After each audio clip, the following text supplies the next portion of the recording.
Ada pesawat terbang atau benda-benda apapun yang melintas di area pemakaman Wat Galeh biasanya akan jatuh. Itu apakah mitos ataukah fakta ya Bapak ya? Ya, dikatakan mitos dan fakta itu ternyata prakteknya itu ya terbukti adanya loh. Waktu itu pesawat itu terbang barangkali melintas 2 kali, terus mesinnya mati di atas tuh, terus nggak bisa dikendalikan, akhirnya patah jadi 3 dan terbakar. Semasa kecil saya itu, saya ingat pasti di sekitar luaran bangunan atau cungkup makam itu memang banyak bangkai-bangkai burung dan sejenisnya, terutama binatang-binatang malam itu banyak itu setiap melintas di atas pusara makam tuh jatuh mesti mati. Itu setahu saya dari kecil.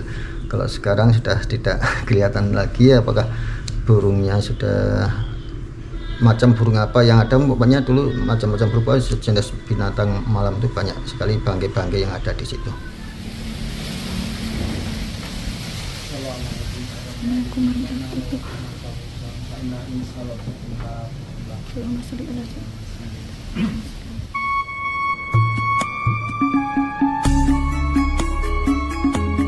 Assalamualaikum warahmatullahi wabarakatuh. Salam rahayu teman-teman, ketemu lagi dengan kami di Jalan Amrita.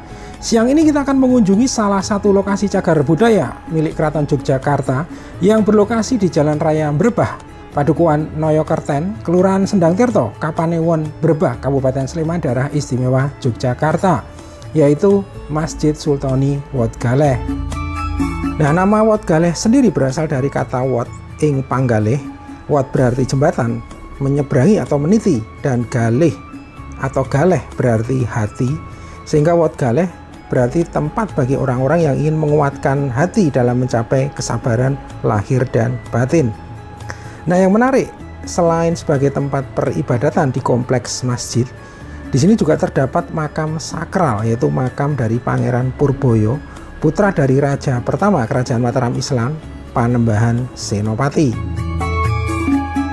Nah, Pangeran Purboyo terkenal dengan kebaikan hati dan kesaktiannya. Pangeran Purboyo dikenal sebagai seorang putra raja yang pemberani, sehingga dijuluki Banteng Mataram. Karena kiprah hebatnya di medan perang melawan penjajah Belanda, konon Pangeran Purboyo kebal terhadap senjata apapun dan hanya dapat dilukai ketika terkena kotoran yang bersifat najis. Hal yang menarik lainnya dari komplek Masjid Sultani Wat Galeh adalah dari cerita yang berkembang di masyarakat, yaitu jika ada pesawat yang melintasi kawasan masjid dan makam, maka pesawat itu akan jatuh. Sehingga dari hal di atas tahiran sampai hari ini lokasi ini sering dikunjungi para peziarah, bahkan peziarah dari luar Yogyakarta. Nah, jarak menuju lokasi dari Tugu Yogyakarta sekitar 10 km dan akan ditempuh dalam waktu sekitar 20 menit. Oke teman-teman, ikuti perjalanan kami menuju Masjid Sultani Wat Galeh di Kapanewon Brebah, Kabupaten Sleman, Daerah Istimewa Yogyakarta. Nah teman-teman, kita baru saja berbelok ke arah utara dari perempatan Gramedia dan saat ini kita berada di Jalan Cikditiro. Kita berjalan ke arah utara. Di depan kita ini ada Bundaran UGM dan di sebelah utara dari Bundaran UGM ini adalah Boulevard Kampus UGM atau Universitas Gadjah Mada. Nah, selanjutnya dari Bundaran UGM kita berbelok ke arah timur di Jalan Kolombo.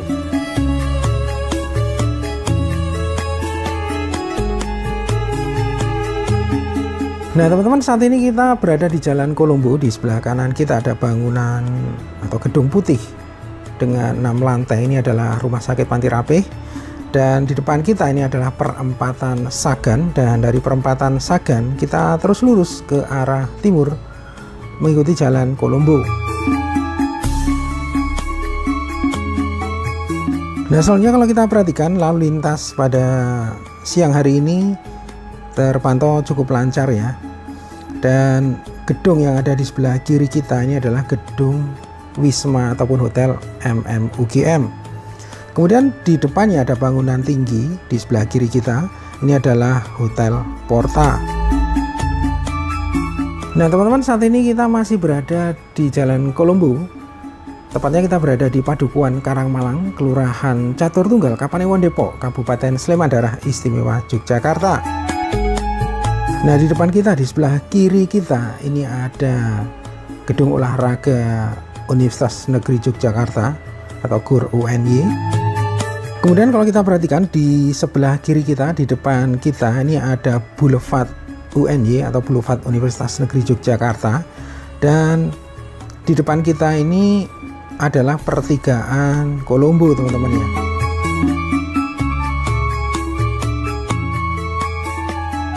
Nah, selanjutnya dari pertigaan Kolombo kita berbelok ke arah kanan menuju Jalan Avandi. Nah, teman-teman, saat ini kita sudah berada di Jalan Avandi atau Jalan Gejayan. Di sebelah kiri kita ini ada Pasar Demangan. Nah, Pasar Demangan ini berada di Kelurahan Demangan, Kemantren Gondokusuman, Kota Yogyakarta. Nah, selanjutnya di depan kita ini ada perempatan arah ke kanan atau arah ke barat akan menuju Jalan Urip Sumoharjo. Kemudian arah lurus sedikit ke kiri merupakan Jalan Verboden atau Jalan Munggur, dan kita berbelok ke arah kiri menuju Jalan Laksda Adi Sucipto. Nah, selanjutnya kalau kita perhatikan di depan kita ini ada Gapura, dan Gapura ini merupakan gapura batas Kota Yogyakarta, dan artinya saat ini kita sudah berada di wilayah Kabupaten Sleman. Saat ini kita berada di Kelurahan Catur Tunggal, Kapanewon Depok, Kabupaten Sleman, Daerah Istimewa Yogyakarta.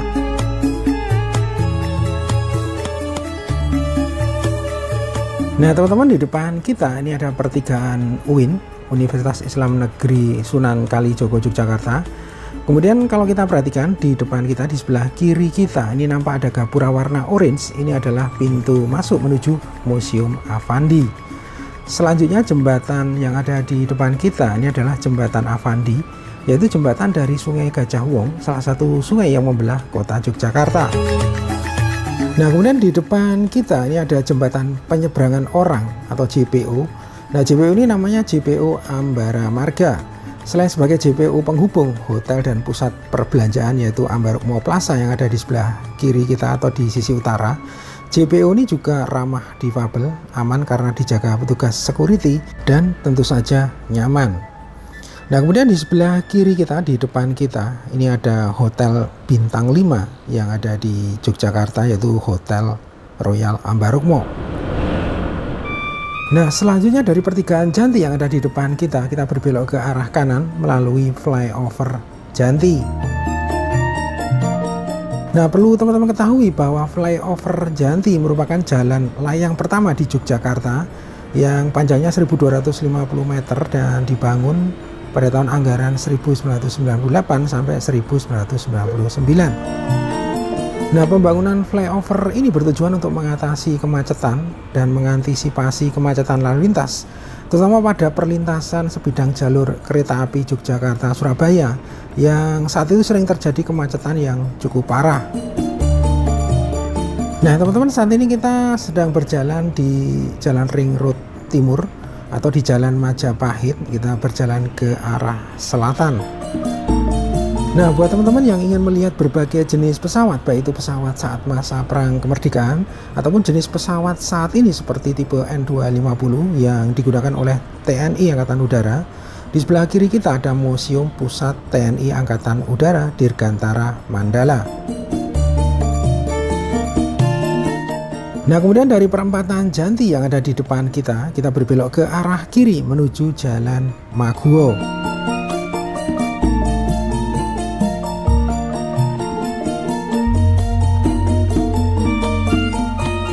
Nah, teman-teman, saat ini kita sudah berada di Jalan Maguwo. Kita berjalan ke arah timur dan kondisi lalu lintas saat ini terlihat cukup lengang ya. Di sebelah kiri kita ini adalah kompleks perumahan TNI Angkatan Udara. Kemudian di depan kita terlihat ada gapura warna biru. Ini adalah kampus dari Institut Teknologi Dirgantara Adi Sucipto.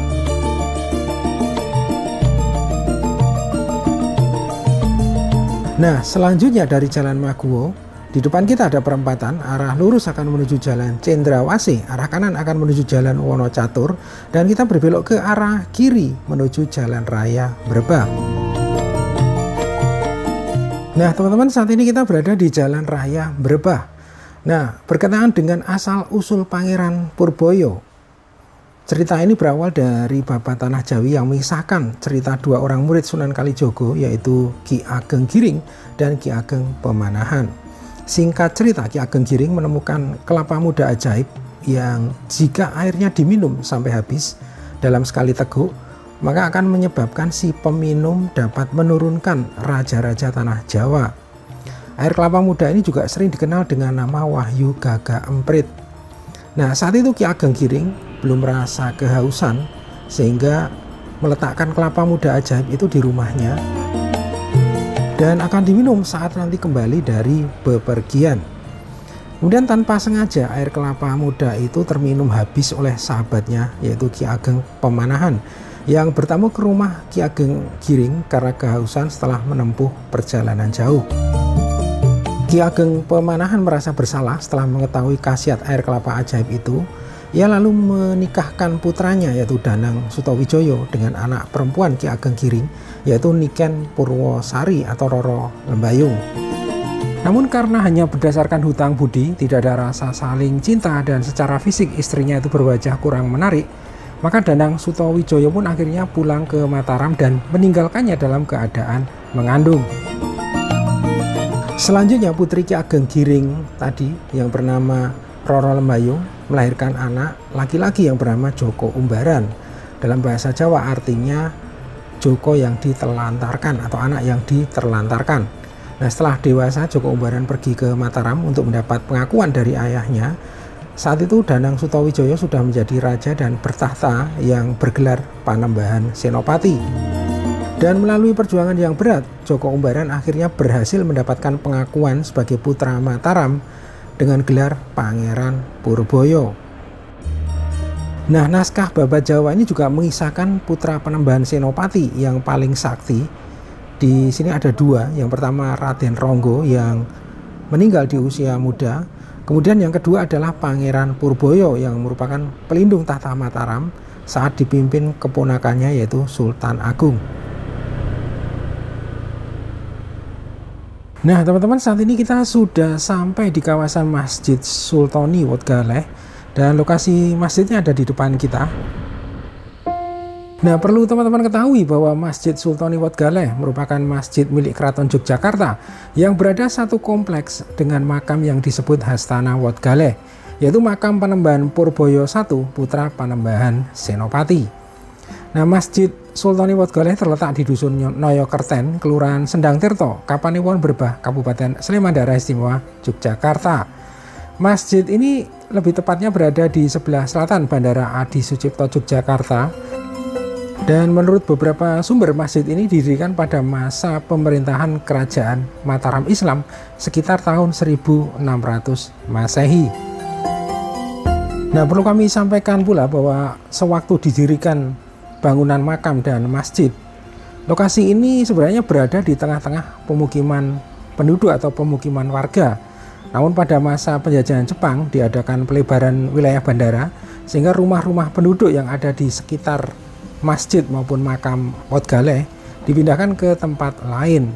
Sehingga saat ini di sekeliling masjid ataupun makam merupakan tanah yang ditanami tebu ya. Dan tanah ini merupakan tanah milik TNI Angkatan Udara.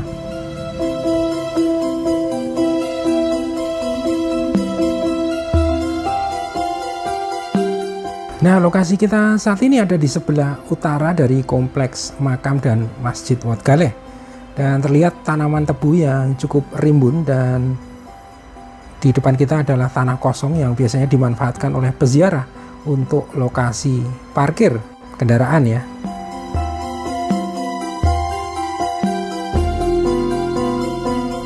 Nah, sementara yang kita lihat di depan kita ini adalah suasana di sisi selatan ya.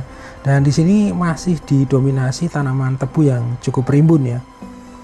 Nah, kemudian di sini ada beberapa area makam. Dan menurut informasi, makam yang ada di sisi selatan merupakan makam dari Trah Hamengkubuwono VII ya. Beberapa sumber lain menyebutkan ada juga dari Trah HB2 ataupun HB3.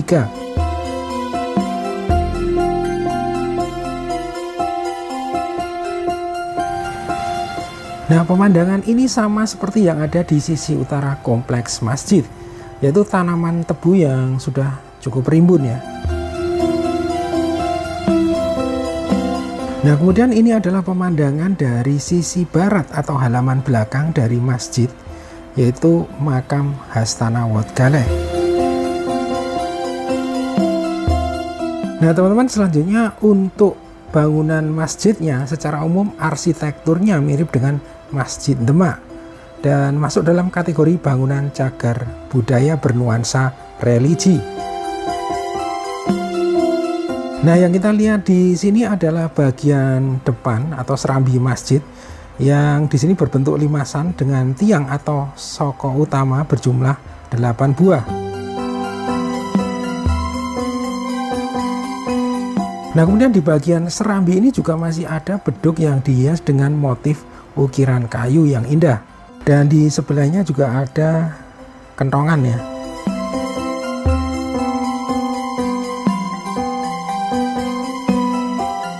Nah, selanjutnya kita lihat di bagian dalam. Di sini ada 4 soko guru yang menopang bagian atap beserta umpaknya yang masih dalam kondisi asli ya. Kemudian di sini juga terlihat ada mimbar yang bentuknya mirip dengan yang ada di Masjid Gede Kauman ataupun di Masjid Kota Gede. Nah, ini penampakan di ruang utama Masjid Wat Galeh, teman-teman. Dan perlu teman-teman ketahui bahwa saat ini lantai masjid seluruhnya sudah diganti dengan keramik berwarna putih. Kemudian di bagian dalam ruangan utama di dindingnya juga telah diberi keramik ya setinggi 1 meter ya, seperti yang nampak di depan kita. Nah, kemudian untuk ruangan di Masjid Wat Galeh ini ada 3 ruangan ya. Jadi ruang utama di tengah, kemudian di samping kiri dan kanan ini. Untuk ruang kanan disebut ruang pawestren, jadi untuk tempat sholat perempuan, dan ruang di kiri ini untuk takmir masjid.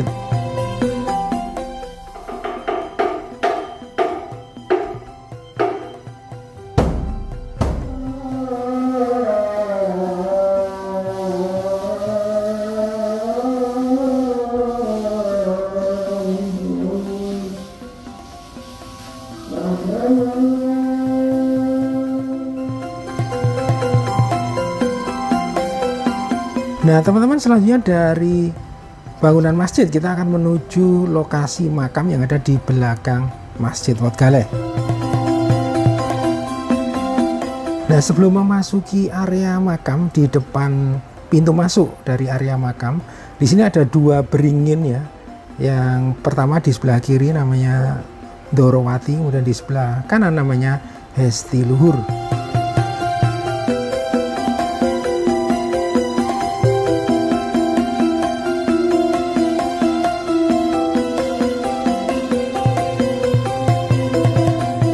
Nah, teman-teman, kalau kita perhatikan sebelum kita memasuki makam Hastana Wat Galeh, di kanan ataupun kiri dari pintu masuk ini terdapat silsilah ya. Yang pertama silsilah dari istri Pangeran Purboyo. Kemudian juga di sini ada tata tertib ya. Tata tertib untuk memasuki area makam Panembahan Purboyo.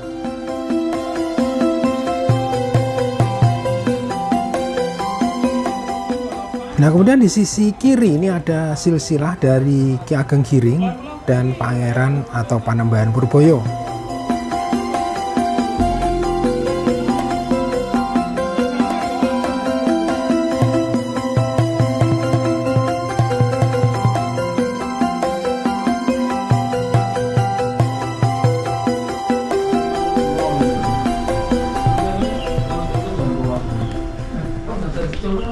Assalamualaikum warahmatullahi wabarakatuh, Bapak. Mohon maaf bisa mengganggu waktunya, Bapak. Siap. Mohon maaf, dengan Bapak siapa kalau boleh tahu, Bapak? Surakswaryanto, selaku abdi dalem wonten ing Pasarian Hastana Wetgaleh. Terus mengenai makam dan Masjid Sultan Wetgaleh, untuk makamnya itu yang disemayamkan di sini itu ada Penembahan Purboyo I dan istri, Penembahan Purboyo II, Penembahan Purboyo III, Pangeran Timur, juga Ki Wirosobo, dan yang paling utama nanti ada Kanjeng Ratu Giring, itu ibundanya Kanjeng Penembahan Purboyo yang pertama, atau putra putri dari Ki Ageng Giring, juga istri dari Penembahan Senopati. Ya, untuk makamnya sendiri itu memang banyak diiarai orang, banyak yang ziarah, ya. Tidak memandang hari dan waktu. Kalau mengenai peziarah yang paling banyak itu untuk makam Hastana Wetgaleh itu di malam Senin Kliwon, ya. Senin Kliwon itu hari lahir dan hari wafatnya yang Penembahan Purboyo.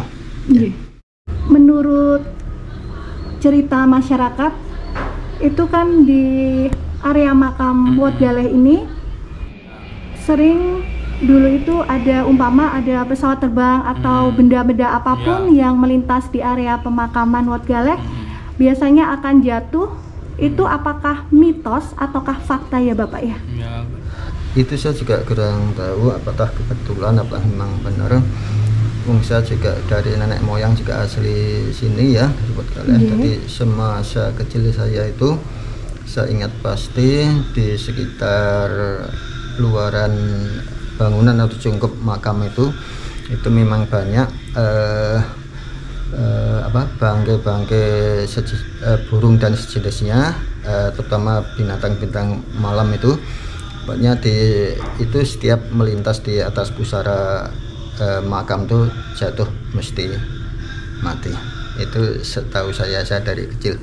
Kalau sekarang sudah tidak kelihatan lagi apakah burungnya sudah macam burung apa yang ada. Pokoknya dulu macam-macam berupa jenis binatang malam itu banyak sekali bangkai-bangkai yang ada di situ. Itu yang terakhir kali itu pas ada air show ya di sini antara 3 atau 4 tahun yang lalu lah. Itu memang ada yang melihat melintas 2 kali melintas di atas pusara makam itu, memang sempat jatuh tuh pesawat tempur kalau nggak keliru waktu itu. Itu pas jatuh itu 2 kali melintas kalau nggak keliru. Itu seingat saya. Oh iya, Bapak. Lalu kenapa Bapak masyarakat atau banyak peziarah yang mengunjungi makam Pangeran Purboyo di Wetgaleh ini, Bapak? Ya mungkin ibaratnya orang Jawa ya mengharap karomahnya dari Hyang Purboyo sendiri.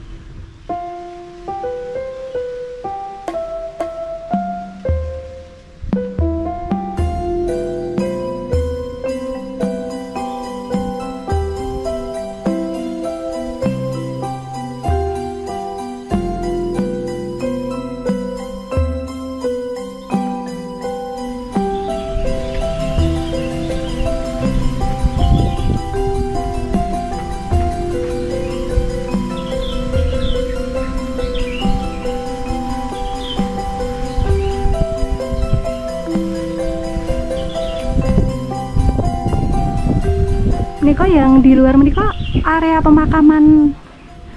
Ini masih ada terah dari. Oh, Pangeran Purboyo nggih Bapak nggih.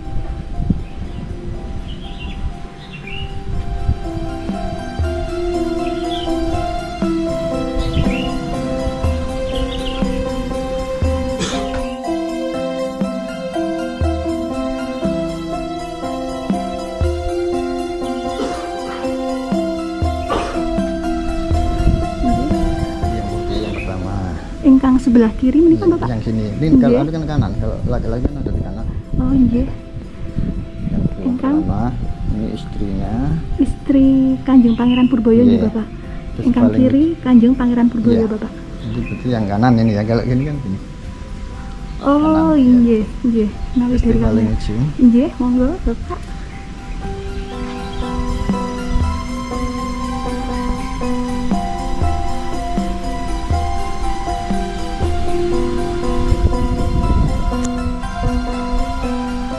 Kanjeng Ratu Giring.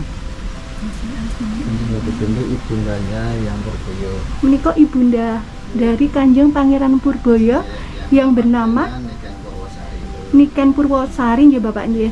Putrinipun Ki Ageng Giring. Bahasa Jawi nggih Bapak menika nggih. Iya. Tulisan Jawa. Nggih.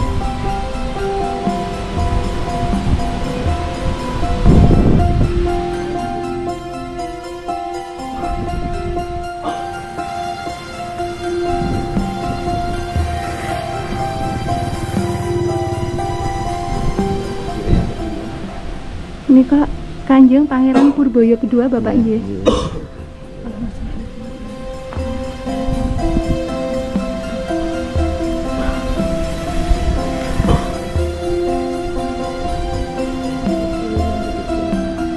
Kanjeng Pangeran Purboyo ingkang kaping 3 nggih Bapak.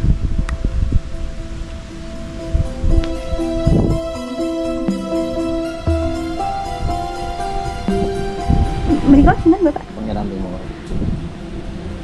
Pangeran Timur menika? Sinten nggih Bapak?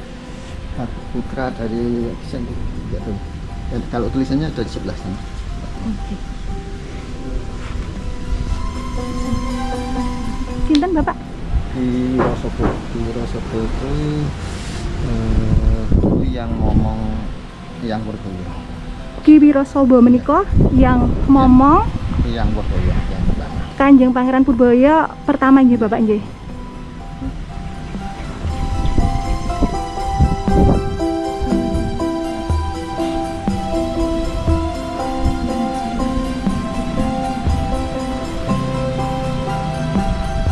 Menurut cerita yang berkembang di masyarakat itu Kanjeng Pangeran Purboyo yang dimakamkan di makam Wat Galeh ini sakti atau apa Bapak? Apa ya? Iya. Digdoyo gitu ya? Iya. Apakah benar Bapak cerita tersebut? Kalau soal kesaktian itu memang Kanjeng Pangeran Purboyo ini sosok pahlawan tempur yang luar biasa. Di waktu Mataram beliau ini kan kewarisan dari eyang-eyangnya. Eyangnya ini berguru dengan Kanjeng Sunan Kalijogo. Jadi ada cerita tentang Sunan Kalijogo nggih Bapak ternyata nggih. Ya memang Iya. memang Mataram ini yang mengawal Kanjeng Sunan Kalijogo. Jadi Kanjeng Panembahan Purboyo ini insya Allah ibaratnya ilmunya kan kewarisan dari para leluhurnya yang notabene beliau yang sangat bertani ilmu-ilmu agama dan ilmu perang bahkan. Nah, beliau ini ibaratnya mendapati ilmu laduni. Jadi ilmu laduni itu beliau tidak serta-merta seperti kayaknya harus belajar, tapi beliau sudah mempunyai kewarisan keilmuan itu sendiri. Jadi pinter tanpa berguru lah ibaratnya seperti itu, baik kanuragan atau keilmuan yang lainnya.